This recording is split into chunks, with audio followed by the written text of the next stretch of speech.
Are you responsible for regulatory affairs and for quality management in your company? Then this video may be one of the most important ones you will watch for the next future. That's because it's about nothing less than about the future of regulatory affairs and quality management. I would like to describe how I see this future and what this means for you. To make sure whether you are in the right place here, this video aimed in particular at you as the owner of a medical device manufacturer, at you as a board member, as a managing director and division manager of such a medical device manufacturer, and also if you are responsible for these areas, namely regulatory affairs and quality management, or if you make key decisions there.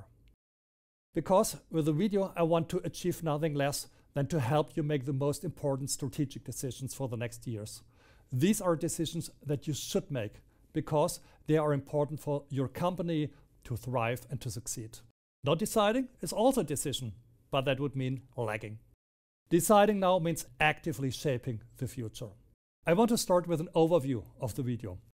First, we look at the actual situation. For this we need about 90 seconds. Then we should talk about the complications this situation leads to. We don't need any longer for this either. And then I would like to reflect with you on how the situation should ideally be, what we all dream of, how international approvals, how the placing on the market and how monitoring of the products, indeed how your regulatory and QM department should ideally work and interact with other departments and with regulatory authorities. I think this clear dream is important because it gives us, you, me, a clear picture of the goal. And if we know this goal, then we also find a way. This path, this approach, this is your strategy, your strategic approach. And I will also present this to you in this video, just like the specific steps on how you can implement this respective strategy. Let's start with how the actual situation looks like, which is somewhat sobering. Like almost all companies, you may be suffering from the fact that it takes longer and longer for your products to be approved. The figures we have collected show that companies wait months for the certificates after successful audit and after successful review of the technical documentation. In addition, the regulatory systems diverge. This is because Europe is following a rather rigid, monolithic path with the MDR and with the IVDR. The FDA, on the other hand, is in the process of dismantling its monoliths. It even talks about regulatory Legos and new approval processes. The number of regulatory requirements that you have to deal with is increasing and increasing. And not only the number of regulations is increasing, but also the complexity. Unfortunately, approval is not the end of the story. The big end is yet to come with PMS, the post-market surveillance. Many people are only now beginning to understand the efforts this will require. At the same time, also products are becoming more complex. They are becoming more networked. And you, that means your company, may just be changing from a product company to a solution provider. Unfortunately, the fact that your products are becoming more sophisticated does not mean that you can charge more. This is because prices are coming under increasing pressure, not least because healthcare providers, such as hospitals, are joining forces to form purchasing pools. What does all this mean for you? If it takes you a long time to get approval, your competitors will catch up. You cannot take advantage of the lucrative first months with high margins, because without approval, you are not allowed to sell anything. In other words, you are missing out on sales while costs continue to run. In addition, the divergent and increasingly extensive regulatory requirements mean more and more efforts for you. But what do you want to do? Hire more people? You can do that. But that costs you even more money, if you can find the people at all. The shortage of skilled workers has long been a reality. Products are also becoming more complex and network products and solutions not only increase the risks to patient safety, they also mean higher regulatory risks. I promise not to spend more than 90 seconds on the complications, so I'll stop here.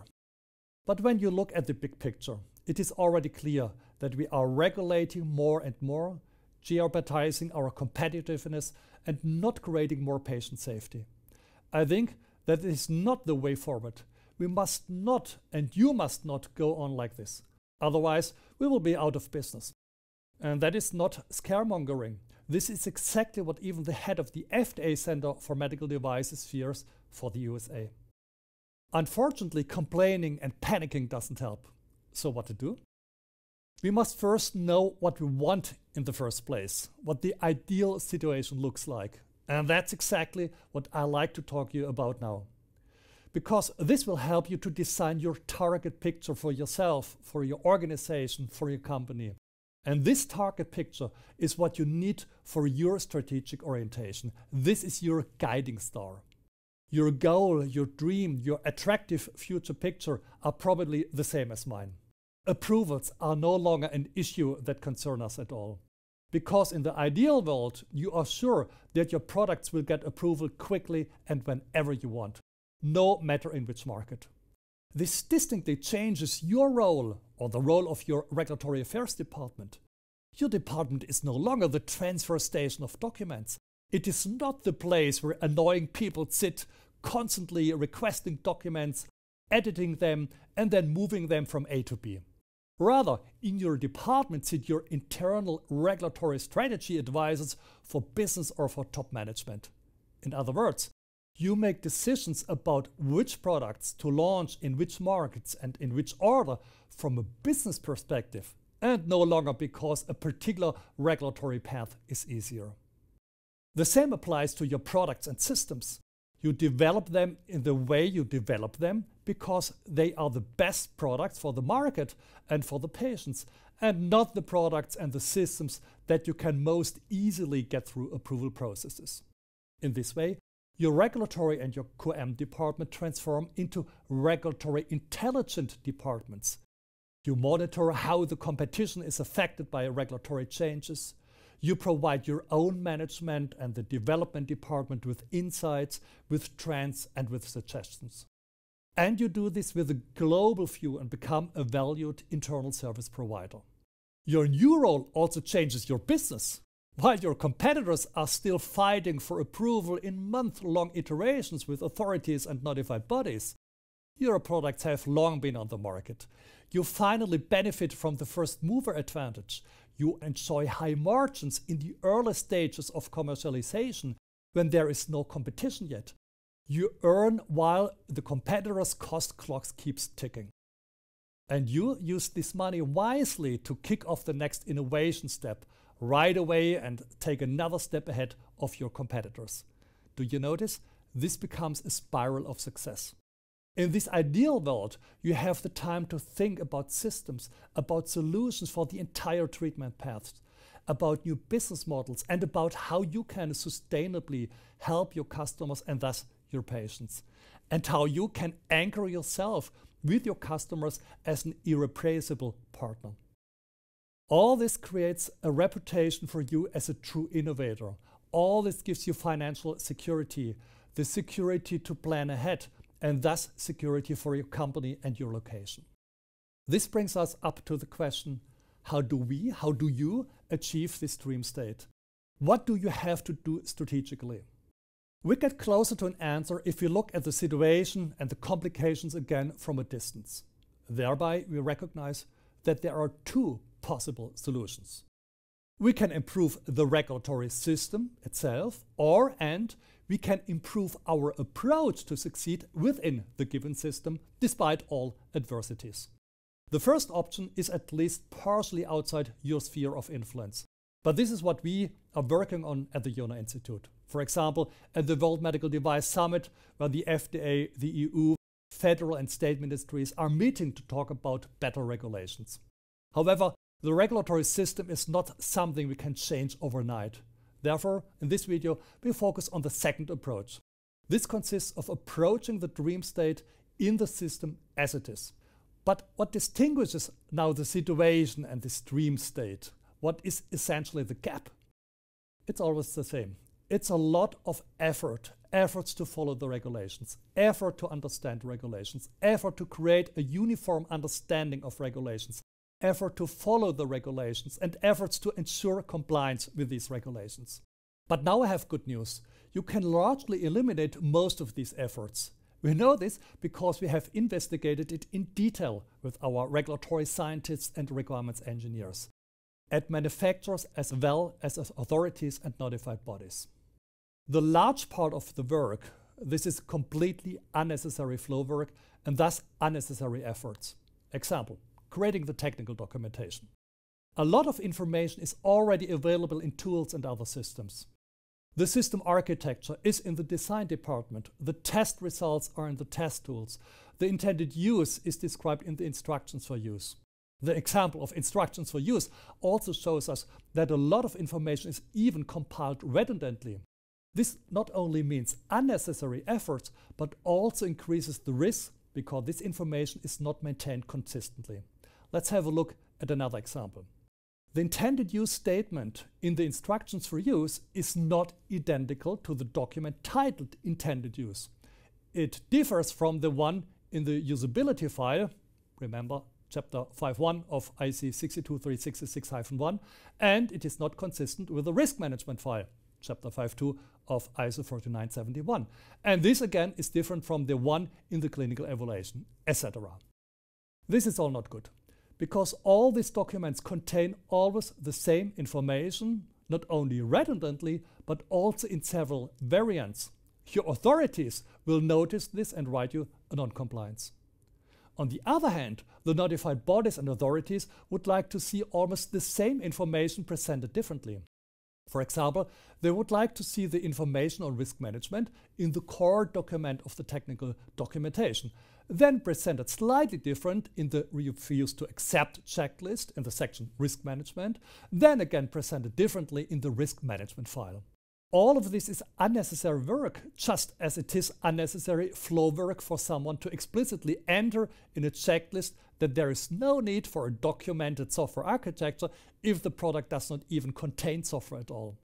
Conversely, there must be no unnecessary rework if, for example, it is only found after many iterations that the requirements of chapter 8.10.4 of the IEC 6601-1 were forgotten during the electrical safety tests, even though it has been stated in the intended use description for months that the product is handheld.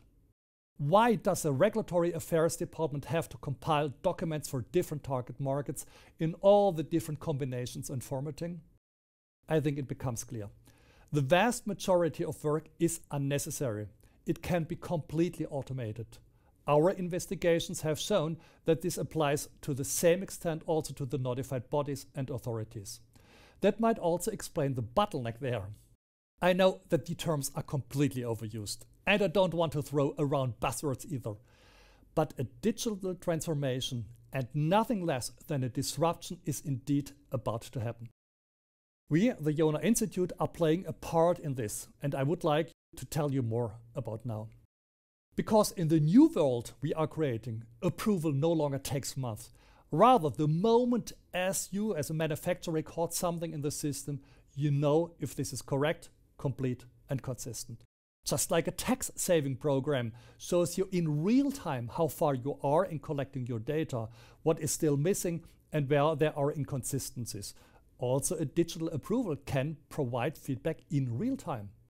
If this is possible with tax law, then it is also possible with medical device law, because, for example, German tax law is one of the most complex in the world. And unlike a tax-saving program, you don't have to enter all the information manually for medical devices from scratch, because it is precisely the interoperability with existing systems, for example ALM systems or ERP systems, that allow us to make the disruption I'm talking about become reality. This new world is not in the distant future either. It is already becoming a reality. We are working to make it possible for your regulatory affairs team to submit files at the push of a button this year. And with the push of this button in the system, the regulatory affairs manager in your department makes the submission. One-click submission and review, so to speak. She has a complete overview of all current and recent approvals. Documents will even soon be a thing of the past.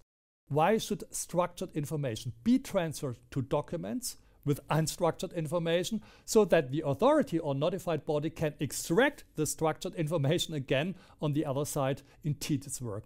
That doesn't make any sense. we are no longer in the 80s. The regulatory affairs manager I just spoke about, who made the submission, was also able to approve and submit the documents or the data with a good consideration, because she had recognized in the dashboard that all information was compliant. And that was no coincidence, because the system had already checked everything beforehand. It had automatically added the use scenario that the usability expert had assessed to be safety relevant to the risk management file. After the developer had planned a critical component, the system immediately ensured that the quality manager was notified that a supplier qualification was missing. A short video and a reference to the chapter in the ISO 13485 helped the quality manager to plan this qualification, ultimately to approve the supplier and to ensure compliance. Things were also otherwise simpler for the development, because first the product manager entered essential product master data, such as whether the product should come into contact with patients, which network supplies it should be connected to, and whether it should be used by laypersons. And immediately the system structured the technical documentation accordingly, hiding everything that was not relevant to the product and enabling all the entries that developers and the development team had to take care of. The system helped other roles too. After product management, for example, had entered the intended use description, all the roles involved knew immediately and gave feedback right away. Clinical affairs, risk management, usability engineering, and so on. And it was immediately apparent that there was no consensus at all. And that in turn helped to quickly reach that agreement, even avoiding a clinical trial that would otherwise have delayed marketing by more than 1 year. The project manager tracked all of these in the dashboard and saw what tasks still needed to be done and what efforts that meant. This in turn was super helpful because it allowed him to coordinate with the sales team and planning the launch campaign. You can be sure that the system will change and simplify processes throughout the entire product lifecycle. This begins with development, continues through approval, and ends with post-market surveillance. All regulatory outputs are created with the help of the platform, the technical documentation, and the market-specific approval documents. The system, which I should better call a platform, also automates post-market surveillance and generates the reports like the PSUR, the Periodic Safety Update report. For example, it points out a material that has proven to be critical in competitive products. It immediately communicates this to the Biocomp department, the sources and the state of the art for a reassessment. The platform also takes care of the continuous monitoring tasks, including many time-consuming diligence tasks. It monitors thousands of regulations and informs about changes. It also tells you specifically which products are affected by these changes and provides specific recommendations for action. For example, it tells you that the gap analysis for the latest version of ISO 14971 is still open. And the platform informs and alerts your regulatory affairs department, for example, that the certificate in South America will expire in 3 months. Ultimately, it is not just the regulatory affairs team that keeps the overview on compliance via the dashboard, from overview tasks to the status of approval procedures. All of this frees up time for our regulatory affairs manager, and she needs this time since she is now part of the management team, jointly responsible for the strategic product launches. All of this is no longer pie in the sky. At the same time, it's also nothing you can achieve overnight. That's why it's called digital transformation. It's a transformation process.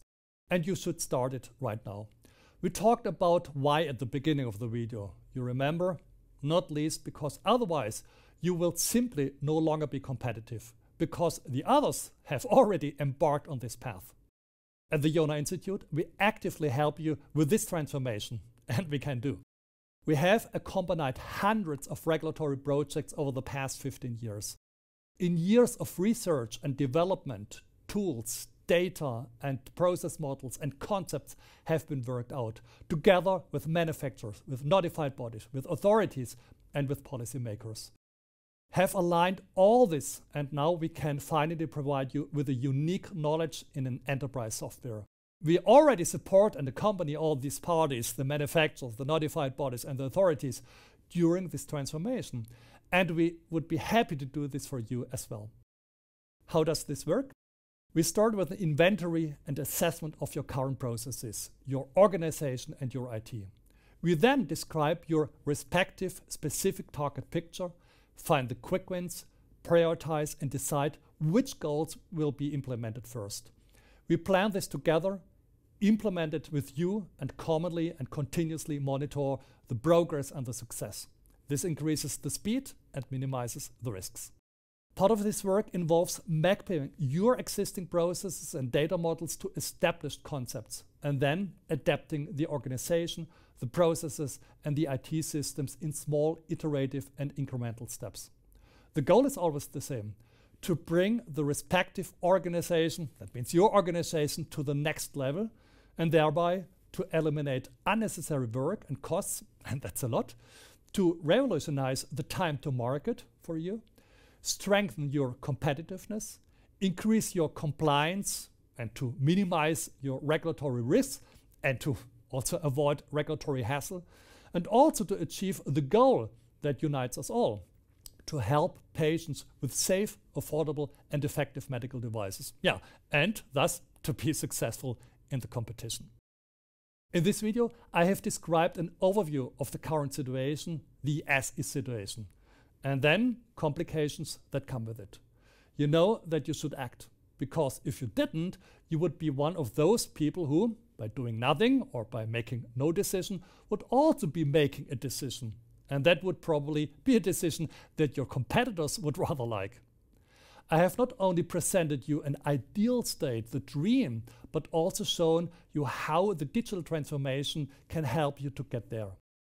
Our mission is precisely to make the entire ecosystem of manufacturers, notified bodies, legislators and authorities more successful by supporting their transformation. Let us know if we can support you on this path as well, with very specific steps. Your first step is simple: get in touch with us. You can see our contact details here. The future starts right now.